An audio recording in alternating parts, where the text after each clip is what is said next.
एक STM officer अपनी सहेली की शादी में जा रही थी। उसने आम लड़की की तरह कपड़े पहने हुए थे, ना कोई सरकारी गाड़ी, ना कोई सुरक्षा, बस एक आम लड़की की तरह मोटरसाइकिल चला रही थी। जब वो हसनाबाद शहर के पास पहुंची तो आगे एक पुलिस चेकपोस्ट दिखाई दिया। वहां 3-4 पुलिसकर्मी चेकपोस्ट के बाहर सड़क पर खड़े थे। उनके बीच में इंस्पेक्टर प्रोसेनजीत अपनी वर्दी में खड़ा था। उसने हाथ में लाठी उठाकर लड़की को रुकने का इशारा किया। लड़की ने मोटरसाइकिल सड़क से किनारे लगाई और खड़ी हो गई। इंस्पेक्टर ने सख्त आवाज में पूछा, कहां जा रही हो? लड़की ने बहुत शांत स्वर में जवाब दिया, एक सहेली की शादी है, वहीं जा रही हूं।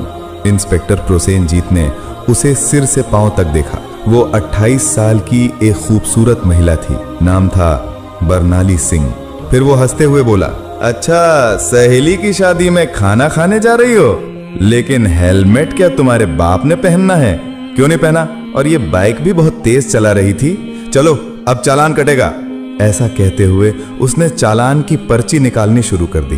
बरनाली समझ चुकी थी कि उसकी नीयत ठीक नहीं है और ये सब एक बहाना है। उसने कहा, सर, मैंने कोई कानून नहीं तोड़ा है। ओ मैडम, हमें कानून मत सिखाओ, प्रोसेनजीत झल्ला कर बोला। उसने पास खड़े एक कांस्टेबल की तरफ देखा, फिर बरनाली की ओर मुड़कर कहा, इसे सबक सिखाना होगा। अचानक इंस्पेक्टर ने जोर से एक थप्पड़ मारा बरनाली के गाल पर। बहुत सवाल कर रही है, जब पुलिस कुछ कहे तो चुपचाप मान लेना चाहिए।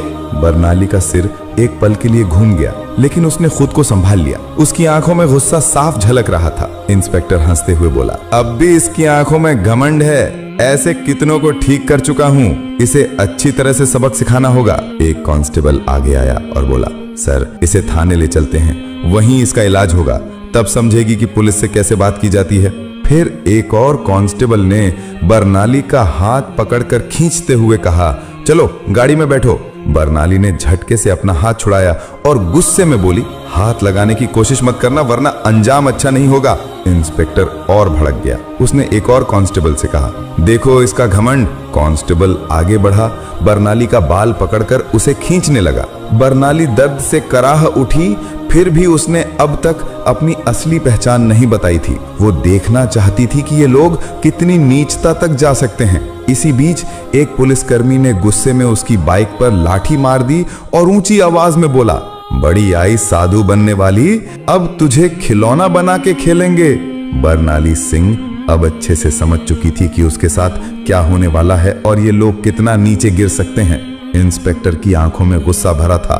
वो जोर से चिल्लाया, तेरे जैसे कई होशियार देखे हैं, पुलिस से पंगा लेगी, आज मजा चखाएंगे। चलो इसे थाने ले चलते हैं, वहां समझ में आ जाएगा। इस समय भी बरनाली सिंह चुप थी। उसने अब भी अपनी पहचान उजागर करने की कोई कोशिश नहीं की। वो देखना चाहती थी कि ये लोग प्रशासन की कितनी बदनामी कर सकते हैं और एक आम नागरिक पर किस हद तक जुल्म ढा सकते हैं। इंस्पेक्टर प्रोसेनजीत अब खींच चुका था। उसके सामने एक ऐसी महिला खड़ी थी जिसके कोमल गाल पर थप्पड़ पड़ा था, जिसके बाल खींचे गए थे, जिसे जबरन सड़क पर घसीटा गया था। फिर भी वो एक मूर्ति की तरह शांत खड़ी थी, न कोई चीख न कोई आंसू। इंस्पेक्टर प्रोसेनजीत सोच रहा था, थाने पहुंचते ही देखता हूँ इस जिद्दी और घमंडी औरत का इलाज कैसे किया जाए। ये सिर्फ गुस्सा नहीं था, ये वो गुस्सा था जो अंदर ही अंदर सुलग रहा था। चौकी इंचार्ज इंस्पेक्टर हंसते हुए बोला, अब इसकी जबान भी चलने लगी है, चलो थाने देखेंगे कितनी चलती है इसकी जबान। थाने में घुसते इंस्पेक्टर जोर से चिल्लाया, ओए कहाँ गए सब, चाय पानी लगाओ जल्दी, आज एक खास माल आया है। बरनाली सिंह अब भी कुछ नहीं बोली, बस थाने की दीवारों को देखती रही। वो देख रही थी कि ये लोग उन निरीह लोगों के साथ कैसा व्यवहार करते हैं जो कभी आवाज नहीं उठाते। तभी एक कांस्टेबल इंस्पेक्टर प्रोसेनजीत की ओर झुककर फुसफुसाया, क्या केस है सर? इंस्पेक्टर ने हंसते हुए कहा, अरे कुछ भी नहीं, स्पीड ब्रेक करो या हेलमेट का बहाना मारो, जो मन हो लिख दो, बस अनबर करना है और इसका घमंड तोड़ना है, ज्यादा सवाल मत कर। बरनाली सब कुछ सुन रही थी, लेकिन उसकी आंखें अब भी चुप थीं। मनो वो चाहती थी कि पुलिस की ये गिरावट खुद उनके ही मुंह से उजागर हो। इंस्पेक्टर कुर्सी पर बैठा, हाथ में पेन लिया और टेबल पर घुमाने लगा। फिर बरनाली की ओर देखकर पूछा, नाम क्या है, कहाँ रहती है, किसकी बेटी है? बरनाली चुप रही। फिर इंस्पेक्टर बोला, सुनाई नहीं देता, नाम क्या है तेरा? लेकिन बरनाली की चुप्पी अब भी पत्थर की दीवार जैसी अडिग। तभी इंस्पेक्टर ने जोर से मेज पर हाथ मारा, इतनी जोर से कि आवाज पूरे थाने में गूंज उठी। फिर गुस्से से चिल्लाया, सुनाई नहीं देता, नाम बता जल्दी। बरनाली ने मुंह घुमाकर शांत स्वर में उत्तर दिया, जी सुमिता शर्मा।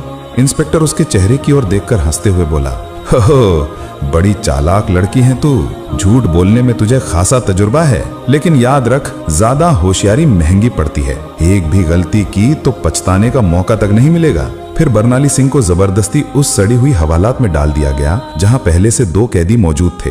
उनमें से एक कैदी ने बरनाली की ओर देखते हुए पूछा, बहन तूने क्या गुनाह किया है? बरनाली ने हल्की सी मुस्कान दी लेकिन कुछ नहीं बोली। अब वो बस देख रही थी ये पूरा सिस्टम कितना सड़ चुका है। अगर एक एसडीओ को बिना वजह अंदर किया जा सकता है तो आम आदमी की हालत तो सोच पाना भी मुश्किल है। अब वो उस कोठरी के कोने में बैठी थी, सब कुछ देख रही थी, सुन रही थी और हर एक हरकत को समझ रही थी। उधर इंस्पेक्टर प्रोसेनजीत एक झूठी रिपोर्ट बना रहा था। उसने आदेश दिया, इसके ऊपर चोरी और ब्लैकमेलिंग का केस ठोक दो, और फाइल पर हाथ मारते हुए बोला, चलो जल्दी। एक कांस्टेबल ने हिचकते हुए पूछा, लेकिन सर बिना सबूत? प्रोसेनजीत हंसते हुए बोला, इस थाने में सबूत लाए नहीं जाते, बनाए जाते हैं। कुछ देर बाद एक कांस्टेबल कोठरी में आया और बरनाली के कंधे पर जोर से हाथ मारा। तभी इंस्पेक्टर प्रोसेनजीत ने भी हाथ उठाया ही था कि तभी दरवाजे पर एक भारी कड़क आवाज गूंजी, रुको।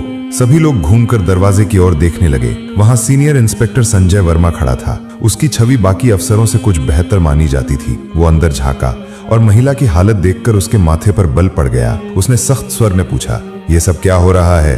प्रोसेनजीत हंसते हुए बोला, कुछ नहीं सर, एक सड़क की औरत ज्यादा अकड़ दिखा रही थी, सबक सिखा रहा हूँ। संजय ने बरनाली को ध्यान से देखा। उसका व्यवहार किसी आम महिला जैसा नहीं लग रहा था। उसने पूछा, इसका अपराध क्या है? प्रोसेनजीत थोड़ा घबरा गया और बोला, अब सर चेकिंग में बदतमीजी कर रही थी। अब संजय को शक होने लगा। उसने बरनाली से सीधे पूछा, तुम्हारा नाम क्या है? बरनाली फिर भी चुप रही। प्रोसेनजीत हंसते हुए बोला, देखिए सर, नाम भी नहीं बता रही है। अब संजय पूरी तरह सतर्क हो गया। उसने सख्त आदेश दिया, इसे अलग कोठरी में रखो, अकेले। प्रोसेनजीत चौंक गया, लेकिन सर, संजय ने कठोरता से कहा, मैं खुद इसके पास रहूंगा। उसके आदेश पर बरनाली को एक और अलग कोठरी में ले जाकर बंद किया गया। वो कोठरी पहले वाली से भी ज्यादा बदबूदार और अंधेरी थी।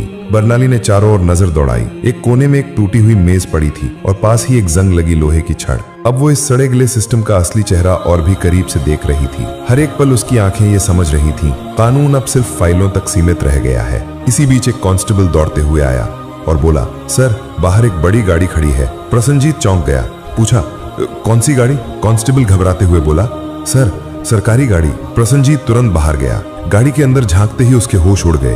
वो भागकर वापस आया और धीमी आवाज में बोला, सर। प्रोसेनजीत झुंझलाकर बोला, क्या हुआ? कौन आया है? कांस्टेबल कांपते हुए बोला, सर कमिश्नर साहब आए हैं। प्रोसेनजीत का चेहरा फक पड़ गया। सीनियर इंस्पेक्टर संजय वर्मा भी सतर्क हो गया। अब मामला सीधे ऊपर तक पहुंच चुका था। कमिश्नर साहब थाने में दाखिल हुए। उनकी आंखों में गुस्सा साफ झलक रहा था। उन्होंने प्रोसेनजीत की ओर देखकर सख्त स्वर में पूछा, इंस्पेक्टर प्रोसेनजीत, ये क्या तमाशा चल रहा है यहाँ? प्रोसेनजीत घबरा गया और बोला, कुछ नहीं सर, एक छोटा सा केस है बस। कमिश्नर साहब ने टेबल से फाइल उठाई और ध्यान से पढ़ने लगे। उनके माथे पर शिकन आ गई। फिर वो कोठरी की तरफ झांके और बोले, ये कौन है?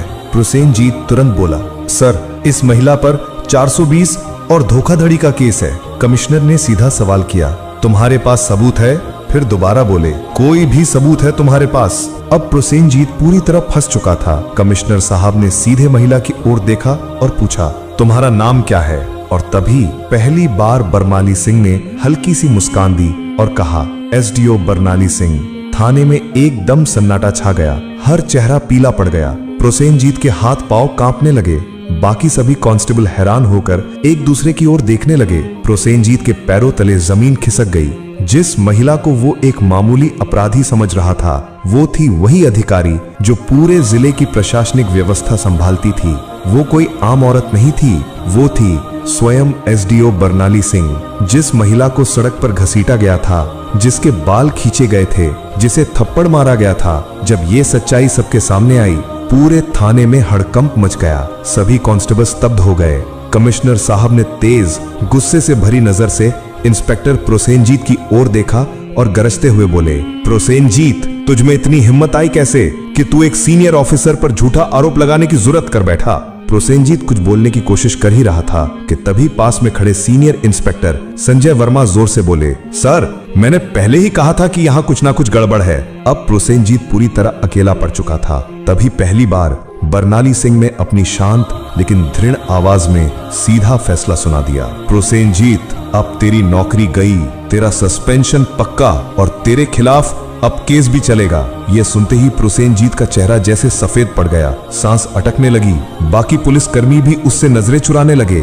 संजय वर्मा ने तुरंत आदेश दिया, हवलदार साहब इसे पकड़ो और लॉकअप में डालो। लेकिन तभी प्रोसेनजीत ने अपनी जेब से एक मुड़ा हुआ कागज निकाला और मुस्कुराते हुए बोला, रुको मैडम, ये पहले देख लो, फिर जो करना हो कर लेना। उसने कागज आगे बढ़ाया। कमिश्नर और बर्नाली दोनों की नजरें एक साथ उसकी ओर गईं। प्रोसेनजीत बोला, ये लो मेरा ट्रांसफर ऑर्डर। 3 दिन पहले ही मेरा तबादला हो चुका है। अब चाहे तुम जितना भी गुस्सा करो, मुझे नौकरी से नहीं निकाल सकती। पूरे थाने में फिर एक बार सन्नाटा छा गया। बर्नाली ने वो कागज हाथ में लिया और ध्यान से पढ़ा। कमिश्नर ने संजय वर्मा की ओर तीखी नजर डालते हुए कहा, जाओ देखो ये कागज असली है या सिर्फ दिखावा। संजय ने कंप्यूटर रिकॉर्ड खंगाला और फिर सिर उठाकर बोला, सर ये असली है, लेकिन अब तक इसने नए इंस्पेक्टर को चार्ज नहीं सौंपा है। यानी अभी तक यहाँ का आधिकारिक इंस्पेक्टर यही है और सारे कुकर्म इसी के कार्यकाल में हुए हैं। अब इसे कोई नहीं बचा सकता। बर्नाली सिंह ने प्रोसेनजीत की आंखों में आंखें डालकर कहा, अब तेरा नया ठिकाना वही होगा जहां तू दूसरों को डाला करता था। कमिश्नर ने भी सिर हिलाकर उसकी बात पर अपनी मुहर लगा दी। जैसे ही 2 कांस्टेबल उसे पकड़ने आगे बढ़े, प्रोसेनजीत फिर से चाल चल गया और जोर से बोला, रुको मैडम, मैं अकेला नहीं हूँ। क्या आपको लगता है कि सारा दोष सिर्फ मेरा है? फिर वो थाने के बाकी पुलिस वालों की ओर इशारा करते हुए बोला, ये सब मेरे साथ थे, ऊपर तक सब शामिल है। इतना कहते ही कुछ पुलिसकर्मियों के चेहरों का रंग उड़ गया। सीनियर इंस्पेक्टर संजय वर्मा हालात को भांपकर एक एक करके सभी की ओर शक की नजरों से देखने लगे। बर्नाली सिंह ने शांत लेकिन दृढ़ स्वर में कमिश्नर की ओर देखते हुए कहा, अब इस पूरे थाने को साफ करना होगा, कोई नहीं बचेगा। कमिश्नर ने भी सिर हिलाते हुए कहा, जो हुक्म मैडम, अब एक एक करके सबका हिसाब लिया जाएगा। ये बात मुंह से निकलते ही थाने के भीतर बिजली सी गिर गई। थाने के बाहर कुछ पत्रकार पहले से खड़े थे। उन्हें पहले से ही शक था कि थाने के अंदर कोई बड़ा घोटाला चल रहा है। जैसे ही उन्हें खबर मिली कि पूरा थाना लाइन हाजिर किया गया है, उन्होंने तुरंत मोबाइल से ब्रेकिंग न्यूज वायरल करना शुरू कर दिया। उसी वक्त एक चमचमाती गाड़ी थाने के सामने आके रुकी। दरवाजा खुला और स्वयं एसपी साहब बाहर आए। चारों ओर नजर दौड़ाई, हर चेहरे पर हवाइयां उड़ रही थीं। थाने के सारे अफसर एक तरफ चुपचाप खड़े थे। एसपी साहब ने तीखे स्वर में पूछा, यहाँ कब से तमाशा चल रहा है? लेकिन कमिश्नर और थाना इंचार्ज दोनों एकदम चुप थे। तभी बर्नाली सिंह ने सीधे एसपी की आंखों में आंखें डालकर कहा, क्या तुम्हें लगता है तुम बच जाओगे? संजय वर्मा तुरंत एक फाइल निकालकर बर्नाली सिंह के हाथ में थमा दी। ये वही फाइल थी जिसमें एसपी साहब के सारे काले कारनामों का पर्दाफाश था। बर्नाली ने वो फाइल एसपी साहब की ओर बढ़ाते हुए कहा, लो देखो, इसमें तुम्हारे हर गुनाह का किराया लिखा है। एसपी साहब के माथे से पसीना बहने लगा। कमिश्नर ने बिना एक पल गंवाए तेज आवाज में आदेश दिया, पकड़ो इसे, तुरंत गिरफ्तार करो। पूरा थाना स्तब्ध रह गया। इतने बड़े अफसर को किसी ने पहली बार खुलेआम इस तरह चुनौती दी थी। एसपी की गिरफ्तारी के साथ ही पूरे जिले में तूफान आ गया। मामला दिल्ली तक पहुंच गया। मुख्यमंत्री तक खबर पहुंच चुकी थी और वहां से सीधे आदेश आया कि जिले में जितने भी अफसर मिलकर गड़बड़ कर रहे थे, सबको गिरफ्तार करो। अगले 2 ही दिनों में पूरे जिले से 40 से ज्यादा पुलिस अफसर, 10 से ज्यादा बड़े अधिकारी और कुछ राजनीतिक नेता भी गिरफ्तार कर लिए गए। हसनाबाद जिले की हवा ही बदल गई। अब चारों तरफ सिर्फ एक ही नाम था, एसडीओ बर्नाली सिंह। उनकी ईमानदारी और साहस की चर्चा हर जुबान पे थी। वो महिला जिसने पूरे सड़े गले सिस्टम को हिलाकर रख दिया था। अब प्रशासन में एक नई गति, एक नई सोच और सबसे अहम एक नया डर आ गया था। अब कोई भी ये नहीं कह सकता था मुझे कुछ नहीं होगा। बर्नाली सिंह का काम पूरा हो चुका था। उन्होंने साबित कर दिया था, अगर मन साफ हो, नीयत सच्ची हो, तो पूरा देश भी सुधारा जा सकता है। अगर आपने वीडियो को यहाँ तक देखा है तो प्लीज एक लाइक जरूर करें और चैनल को सब्सक्राइब करके हमारा साथ दें।